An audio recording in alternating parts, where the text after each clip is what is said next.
বসে থাকার জায়গাটা পৌঁছানো অত সোজা ছিল না। আরপিএফ এর লাঠির বাড়ি এড়াই এই জায়গা কিভাবে গেলাম সেটাই আজকে দেখাবো। স্টেশনের পাশ দিয়ে ঢুকতে না পেরে আরপিএফ তাড়িয়ে দিল। তারপর আমরা চলে গেলাম কবি বিনয় মজুমদারের বাড়ির সামনের একটা বাড়িতে ভাই পাঁচিল দেওয়া ছিল, ছোট্ট পাঁচিল, টুকুস করে টপকে কিন্তু আমরা দুই ভাইতে মিলে পায়খানার মধ্যে দিয়ে চলে গেলাম ওইখানে। এত কষ্ট করে গুমু পাড়া এইখানে গিয়ে দেখি ভাই কোনো রকম খালি নোংরা নোংরা আর নোংরা রয়েছে সামনে, কোনো রকম কোনো ভিউজ আনতে পারছি না, কোনো রকম কোনো ভালো রকম কোনো দৃশ্য আনতে পারছি না। এখানে যেখানে দেখতে পাচ্ছ এখানে কিন্তু ভাই পুরো আটকানো। প্রথমে ওখান থেকে আমিও আসছিলাম, আমাকে ওখান থেকে আটকে দিয়েছে, বলছে কোথায় যাচ্ছিস? আমি বললাম বাড়ি যাচ্ছি মার খাওয়ার ভয়ে। তারপরে কিন্তু গাইস পুরো বণিকপাড়া ঘুরে এই যে পিছনে ব্লক ফ্লক এইখান থেকে সরু খাতির করে একটুখানি টুকুস টুকুস করে কিলবিল করতে করতে দুই ভাইতে চলে এলাম এই বর্ডারের উপরে। পাঁচিলের উপরে উঠে ভাই সব থেকে বেশি ভয় লাগছিল সামনে আরপিএফ যদি ভাই বাড়ি ধরে দিয়ে দেয় না কি হবে। তারপরে আর কোনো ভয় ভয় না পেয়ে যা দৃশ্য দেখলাম, ও মাই গড, এটা কি হচ্ছে আমার সামনে? এত বড়, জাস্ট দেখো ভিউটা, তোমরা সবাই দেখেছো, তারপর একবার দেখো। ওই যে বলে না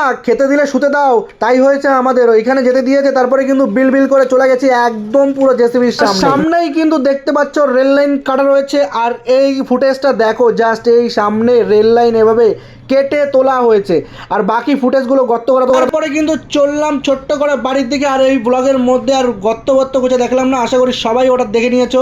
এই যে দেখো দৌড়ে পালাচ্ছি, এখনই অন্ধকারে মিলিয়ে যাবো। ওই দুটো ব্লকের মাঝখান দিয়ে দুই ভাইতে মিলে পালিয়ে সোজা বাড়ি।